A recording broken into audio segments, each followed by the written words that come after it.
Digital Congo, la télévision numérique.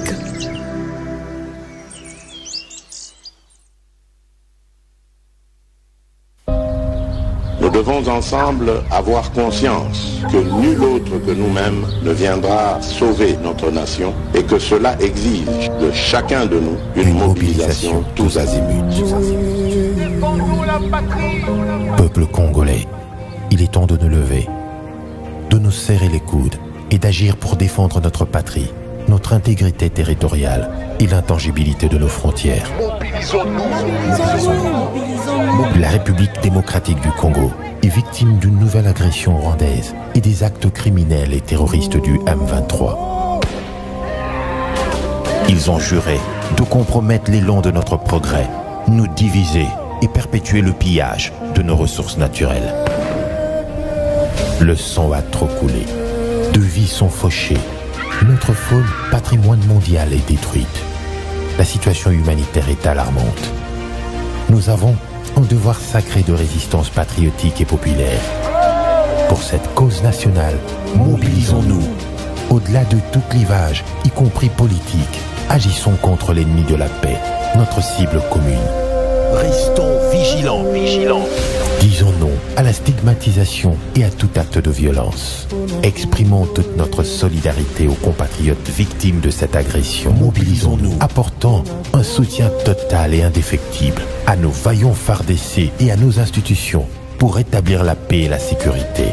Ensemble, défendons la patrie et gagnons cette guerre insensée du M23, appuyée par l'armée rwandaise.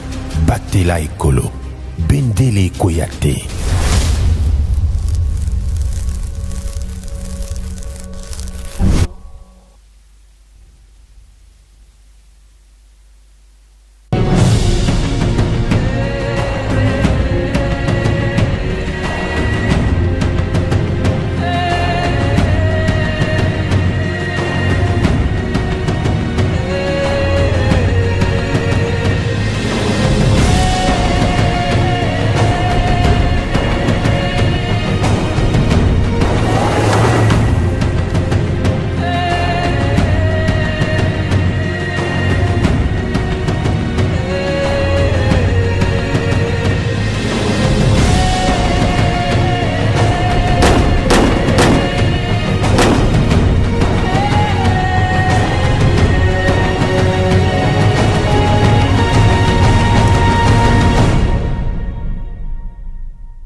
Bienvenue à cette édition du journal dont voici les titres.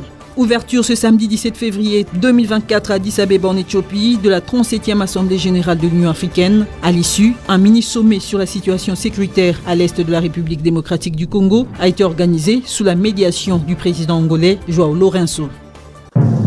L'aéroport de Goma visé par une nouvelle attaque à la bombe ce samedi vers 2 h du matin, largué depuis le Rwanda. Ces bombes ont endommagé des avions civils selon les forces armées de la République. Célébration des 50 ans du combat du siècle à l'Iforiman. La première édition du tournoi Makabu a été officiellement lancée ce samedi à Kinshasa, à la clé de château, sur le boulevard du 30 juin. Un tournoi qui va ouvrir la porte à une série de compétitions. Voilà tout pour les titres. Merci de nous choisir pour vous informer. Bienvenue à cette édition du journal. La 37e Assemblée générale de l'Union africaine s'est ouverte ce samedi 17 février 2024 à Addis Abeba en Éthiopie sous le thème « Éduquer un Africain adapté au XXIe siècle sur la photo de famille ». Le président Félix-Antoine Tshisekedi de la RDC et Paul Kagame du Rwanda étaient placés à la première ligne. Et à l'issue de cette 37e Assemblée générale, un mini-sommet a eu lieu à Addis Abeba organisé par le médiateur et président de l'Angola, João Lourenço. Une rencontre qui a réuni 6 chefs d'État. Objectif, relancer le processus de paix qui a connu un recul avec l'intensification des combats à l'est de la République démocratique du Congo. Rachel Massengo nous en parle.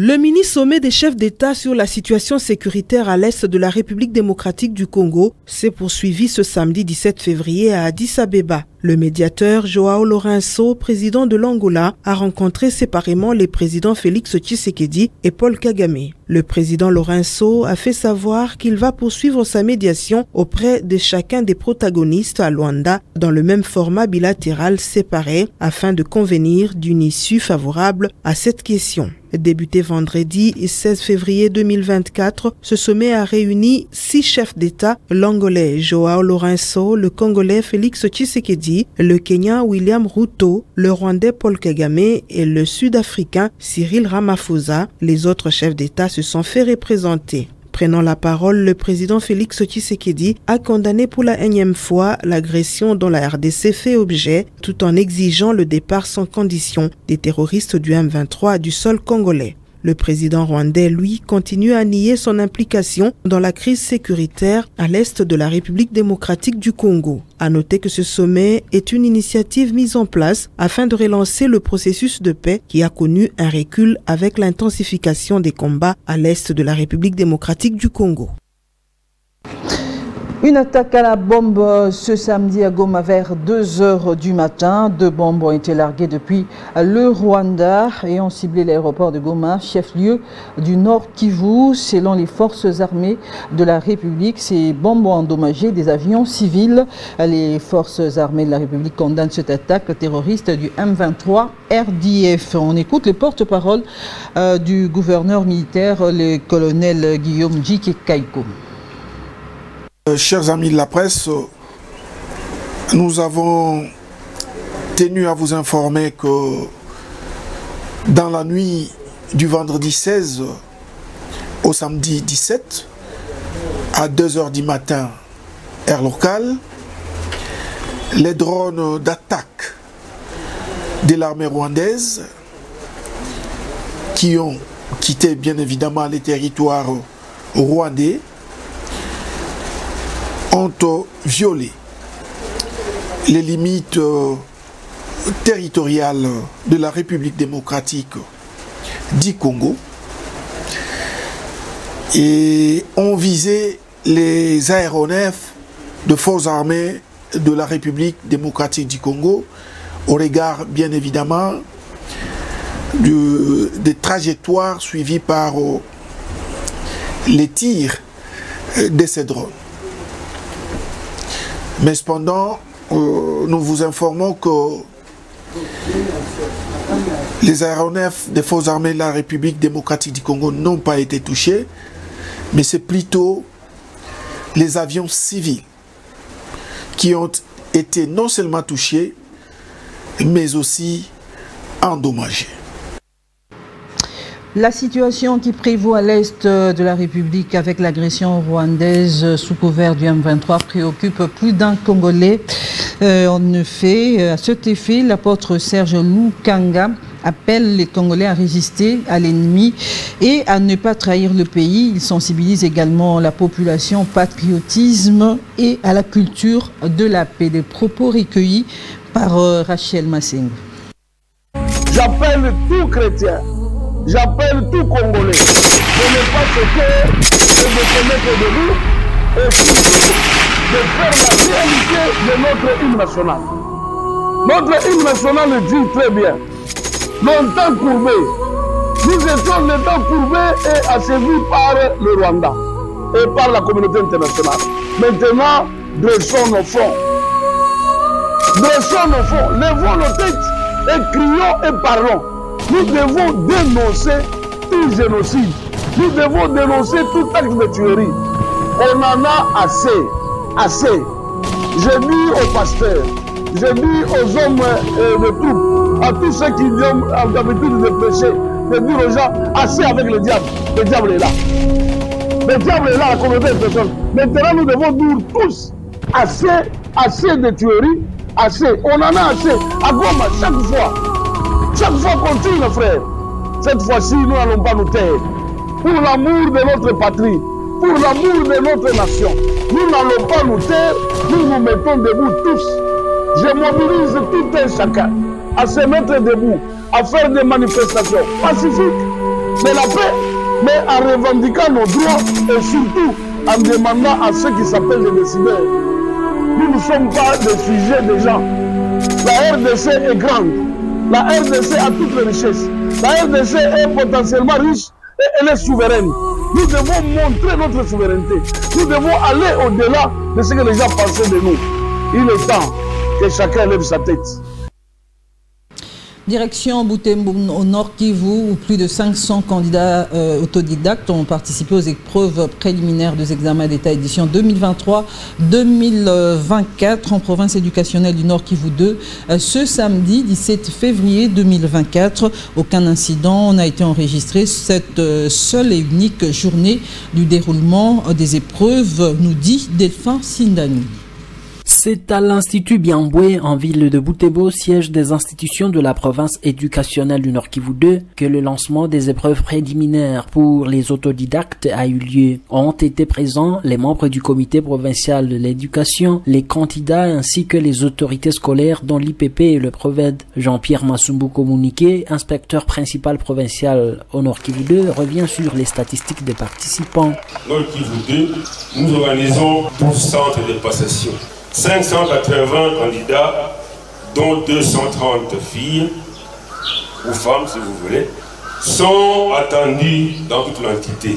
Les portes ayant été ouvertes aux nouvelles candidatures jusqu'à ce matin, il est possible que les taux de participation soient légèrement revus à la hausse, mais aussi à la baisse, pourquoi pas.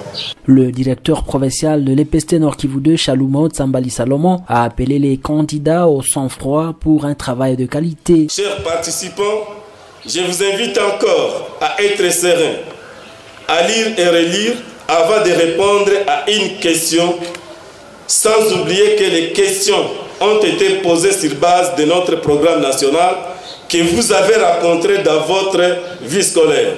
Le maire de Butembo a garanti la sécurité aux participants et les a souhaité une bonne chance. Pendant la ronde au centre Matumaini, le prophète de Chalumo Tsambali Salomon a rappelé aux candidats que c'est la réussite à cette phase dite préliminaire qui va leur permettre d'accéder à la prochaine étape, celle de la dissertation et les examens proprement dits.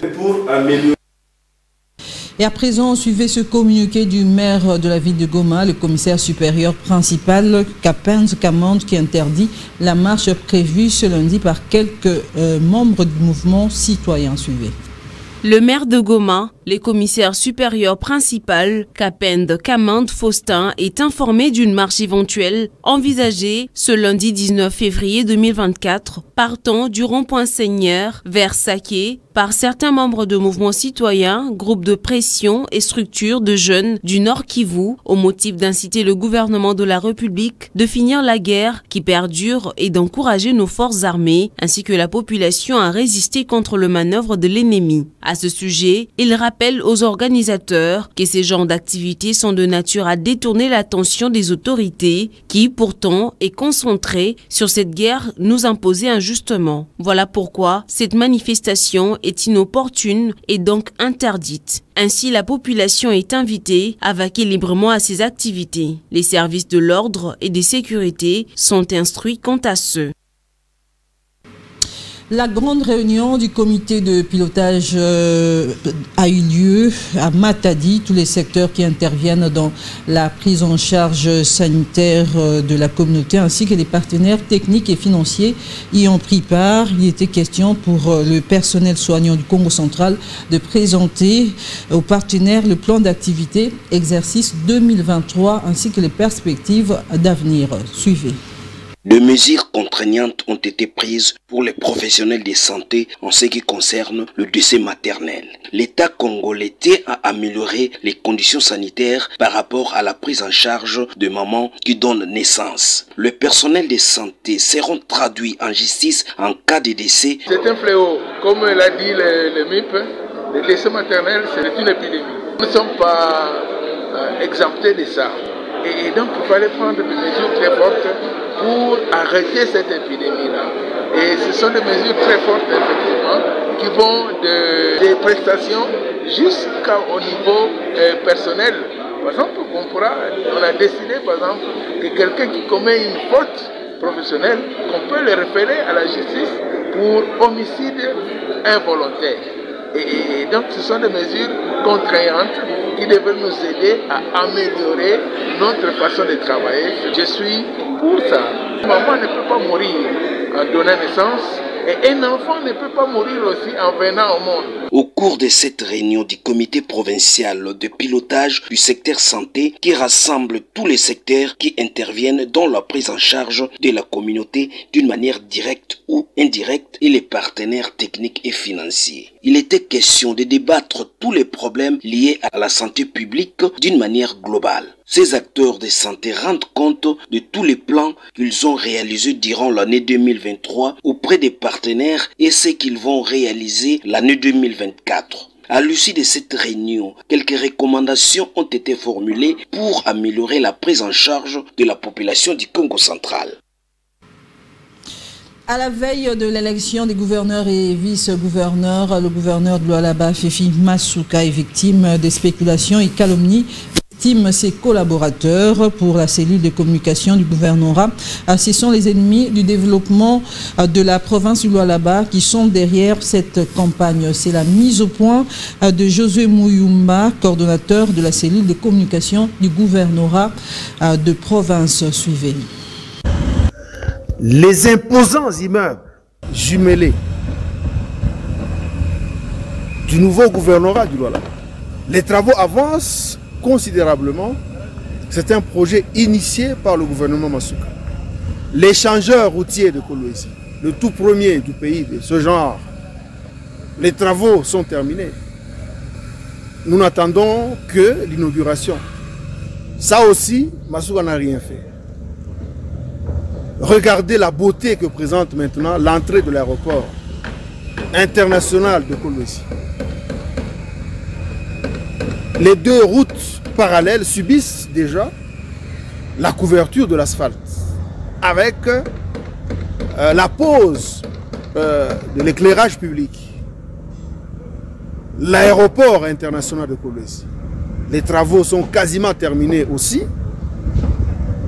L'heure est justement à la construction de la caserne anti-incendie, au pavillon présidentiel, aussi à l'élargissement de la piste.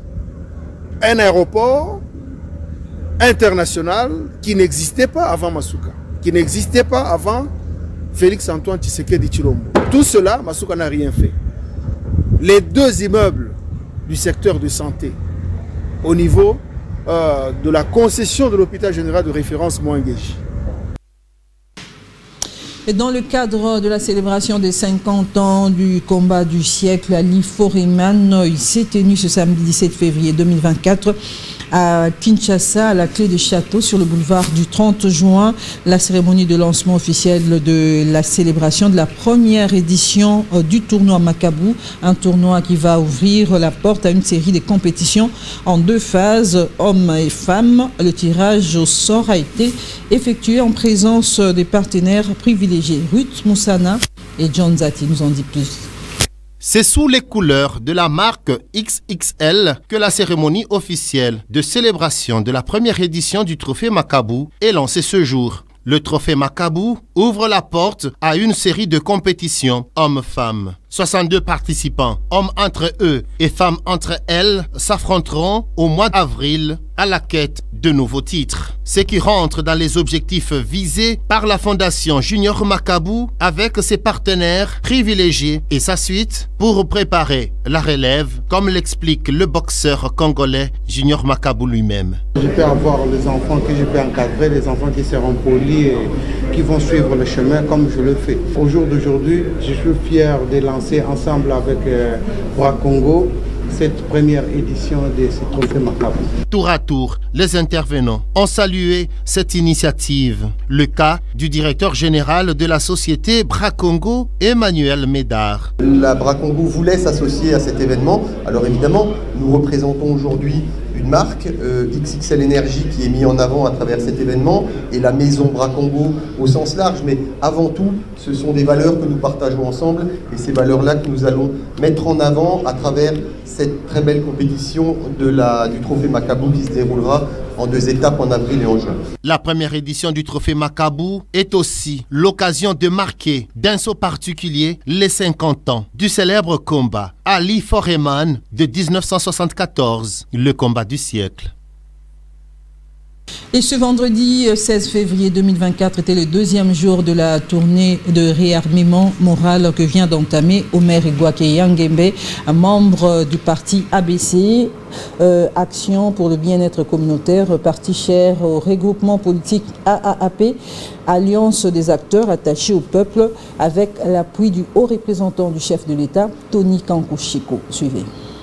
Soutenir le président de la République avant, pendant et après les élections, c'est l'objectif de la tournée de réarmement moral entamée par Omer Igouaké Yangembe auprès de sa base à Kinshasa. Ce vendredi, 2e jour de cette tournée, au quartier Yolo, commune de Kalamou, Omer Igouaké a appelé la population au respect de l'autorité établie, selon la Bible qui dit « Toute autorité vient de Dieu », précisant qu'en tant que père de la nation, le président Tshisekedi mérite respect et considération et a besoin de l'appui de tous au cours de son 2e mandat afin de conduire la République démocratique du Congo à bon port. Une démarche qu'entreprend ce au cadre de l'ABC, Action pour le bien-être communautaire, parti cher à Michel Bongongo, en collaboration avec son regroupement politique, l'AAP, Alliance des acteurs attachés au peuple de Laurent Batoumona, avec l'appui du haut représentant du chef de l'État, Tony Kankou-Chiko. Le président Félix Antoine Tshisekedi est le président élu légitimement pour son 2e mandat.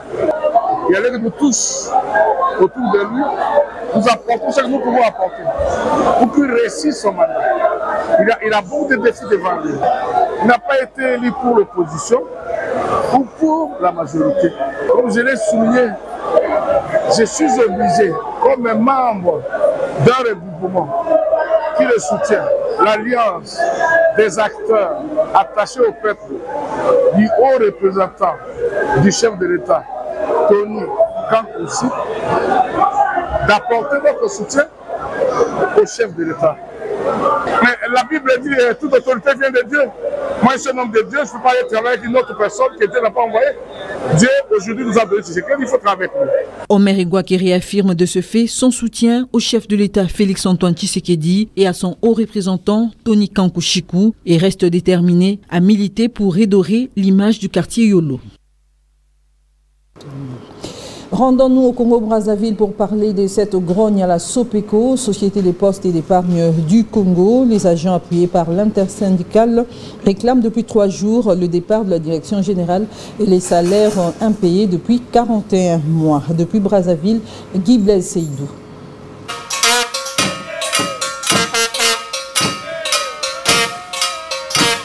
Ce concert de casseroles qui crée un climat inhabituel à la direction générale de la Sopeco, Société des postes et de l'épargne du Congo, implantée en plein centre-ville de Brazzaville, est un signal de détresse pour les travailleurs de cette société qui revendiquent entre autres 41 mois de salaire impayé, le départ imminent de la directrice générale, les conditions de travail et bien d'autres.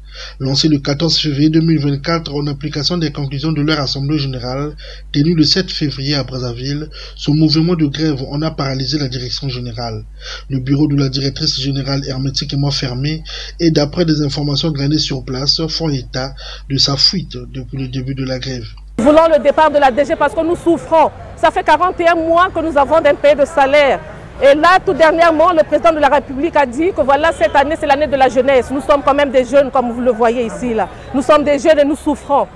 Nous souffrons, nous ne voulons plus souffrir. Tout dernièrement, on nous a promis que cette année, normalement, qu'on ne devrait plus avoir des arriérés de salaire. Mais nous avons commencé déjà avec le mois de janvier, avec déjà un arriéré de salaire. Donc, comptons sur l'implication du chef de l'État, qui nous change ce management.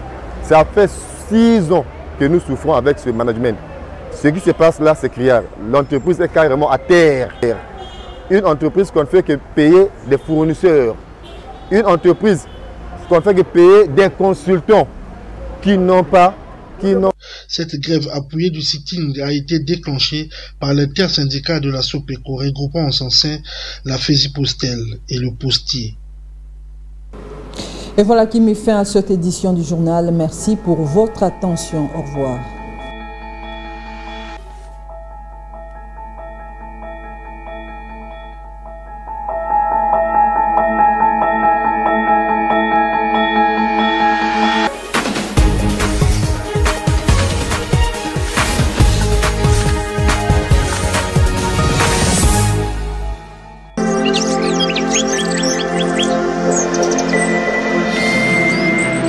Digital Congo, la télévision numérique.